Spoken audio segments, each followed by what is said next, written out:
Halo teman-teman semuanya, perkenalkan nama saya Wandilia Kartika dengan NIM 200304218 dan kali ini saya akan menjelaskan tentang mata kuliah Komunikasi Digital Bisnis. Di sini saya akan menjelaskan beberapa materi, yaitu dari presentasi bisnis, komunikasi interpersonal dan kelompok, serta etika dalam cara kita berbisnis, dan negosiasi bisnis, serta yang terakhir yaitu adanya teknologi digital dalam komunikasi.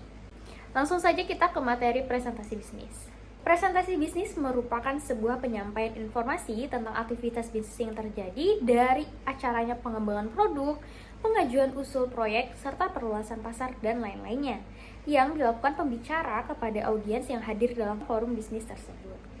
Dan presentasi dalam bisnis ini biasanya sangat penting dilakukan karena memiliki tujuan yang akan dicapai ke depannya. Adapun tujuan-tujuan dari presentasi bisnis ini, yang pertama menginformasikan pesan-pesan bisnis kepada audiens yang ada dan menghibur audiens, menyentuh rasa emosi audiens, dan memotivasi audiens untuk bertindak. Tahapan presentasi bisnis yang akan kita lakukan yaitu kita melakukan sebuah perencanaan terhadap presentasi yang dimana kita harus melakukan dua hal, yaitu menentukan tujuan dan menganalisis audiens, menentukan ide pokok utama atau kita melakukan penyusunan garis besar secara outline. Adapun kita memperkirakan panjang atau lama presentasi yang akan kita lakukan.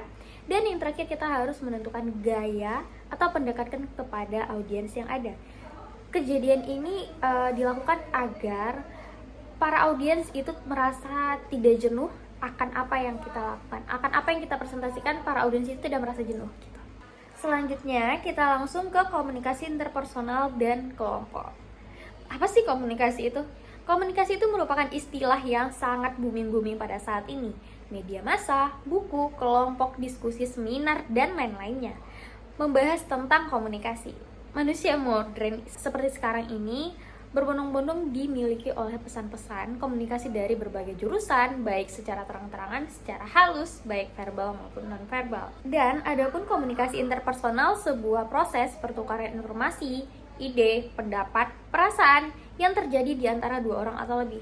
Contohnya, antar pribadi seperti melakukan percakapan di mana antara kedua orang teman, percakapan keluarga, maupun percakapan oleh antara tiga orang. Dan komunikasi interpersonal ini biasanya terjadi di mana ketika kita pada saat menonton film, belajar, maupun bekerja. Menurut Effendi, komunikasi interpersonal adalah komunikasi yang terjadi pada dua orang dan melakukan sebuah percakapan. Adapun ciri-ciri di dalam komunikasi interpersonal ini, bahasa yang digunakan bisa jadi lebih formal dan informal. Memakai media tertentu sebagai sarana yaitu seperti telepon, ponsel, email, sosial media, dan lain-lainnya.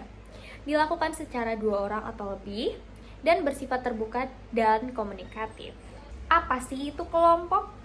Kelompok merupakan sekumpulan orang yang mempunyai tujuan bersama yang berinteraksi satu sama lain dalam mencapai tujuan bersama, mengenal satu sama lainnya, dan memandang mereka sebagai bagian dari kelompok tersebut.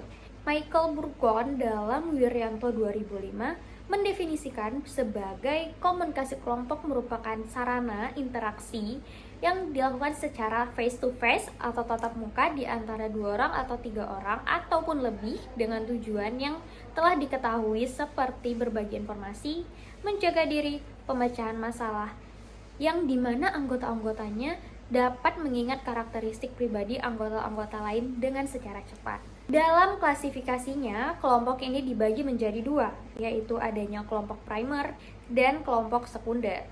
Kualitas komunikasi dalam kelompok primer ini bersifat mendalam dan sangat meluas. Dalam artinya menembus kepribadian yang tersembunyi atau menyikapi unsur-unsur yang tersirat di dalamnya.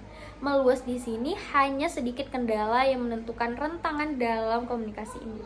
Dan adapun kelompok sekunder di mana komunikasi ini bersifat sangat dangkal dan menembus permukaan luar dari kepribadian kita dan terbatas atau hanya berkaitan dengan hal-hal tertentu saja. Kebanyakan orang yang menggunakan komunikasi verbal dan jarang sekali melibatkan komunikasi nonverbal. Di mana dalam kelompok sekunder ini terdapat pengelompokan orang atau anggota yang terorganisir secara sistematis dengan tujuan tertentu karena interaksi sosial yang terjadi secara tidak langsung, berjauhan, dan sifatnya kurang kekeluargaan. Selanjutnya kita akan membahas tentang etika dalam komunikasi bisnis.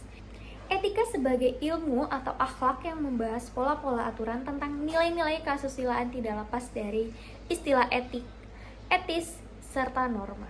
Tindakan untuk melakukan etika disebut sebagai tindakan etik, dan sifat tentang pelaksanaan etik tersebut dapat diberi istilah dengan menyebutnya bahwa tindakan etik ini bersifat etis.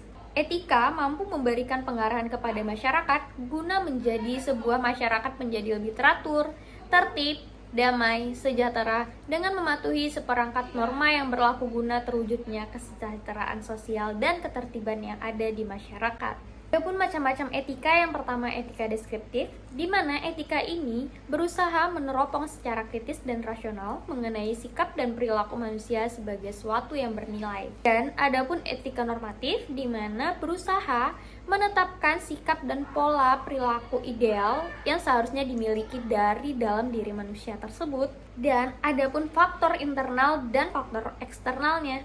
Faktor internal ini di mana keadaan manusia itu menjadi diri dia sendiri dengan latar belakang motivasi, minat, sikap, konsep diri dan kemandirian seorang.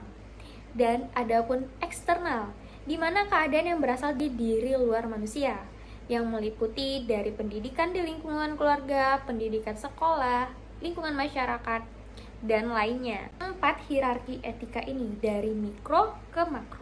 Maka kita akan menyebutkan keempat-empatnya. Yang paling besar yaitu etika sosial, dan ada pun etika organisasi, etika profesi, dan moralitas pribadi seseorang. Apa sih manfaat dalam etika untuk berbisnis?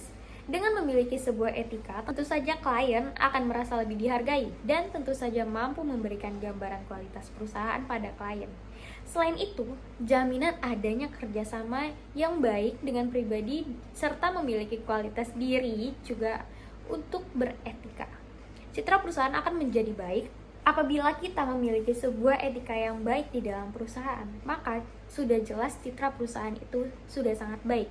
Namun, apabila citra sudah buruk dan membuat jalannya bisnis akan menjadi terkendala atau kurang lancar. Negosiasi bisnis adalah keadaan di mana kedua belah pihak atau beberapa pihak saling mempengaruhi dan berinteraksi untuk kepentingan pihaknya dalam menjalankan sebuah bisnis. Tujuan dari negosiasi bisnis ini untuk mencari win-win atau win-win solution agar semua pihak diuntungkan, karena pastinya tidak akan ada pihak yang ingin dirugikan. Walaupun realitanya tidak semua negosiasi itu selalu deal, namun di mana ada pihak yang merasa diuntungkan dan ada pihak yang merasa dirugikan. Terlepas dari itu semua, negosiasi sesungguhnya mencari titik temu antara kedua belah pihak tersebut. Dan biasanya pada pelatihan negosiasi bisnis, para peserta akan diberikan materi dan pemahaman yang menarik tentang teknik dan strategi negosiasi bisnis dalam upaya menciptakan win-win solution, di mana di antara kedua belah pihak bernegosiasi dengan kata menuju getting to yes, yaitu memuaskan kedua belah pihak. Selanjutnya kita langsung saja ke teknologi digital dalam komunikasi bisnis. Teknologi digital adalah suatu alat yang tidak lagi menggunakan tenaga manusia secara manual, tetapi lebih menggunakan sistem pengoperasian sistematis atau otomatis dengan sistem komputerisasi atau format yang dapat dibaca oleh komputer. Adapun beberapa situs jaringan sosial yang terjadi seperti Facebook, Twitter, Blogger, Medscape, dan lain-lainnya. Kelebihan teknologi digital yang pertama, adanya data yang dikirim dari satu tempat ke tempat yang lain tidak berpengaruh karena cuaca ataupun yang lain-lainnya, dan dia akan terkirim melalui sinyal digital. Yang kedua, berbagai type atau sistem komunikasi tersedia dan dapat terpakai secara cepat. dan biaya perawatan lebih rendah karena lebih praktis dan stabil. Adapun kekurangan dari teknologi digital ini, yang pertama kesalahan yang mungkin terjadi pada saat mengubah sinyal analog ke digital, dan adanya kemungkinan kecurian data yang penting seperti nomor rekening, data pekerjaan, dan lain-lainnya oleh hacker ataupun virus yang ada. Dan yang ketiga, membuat ketergantungan yang berlebihan pada penggunanya dan dapat menghambat kemampuan dan empati sosial secara nyata di lingkungan masyarakat.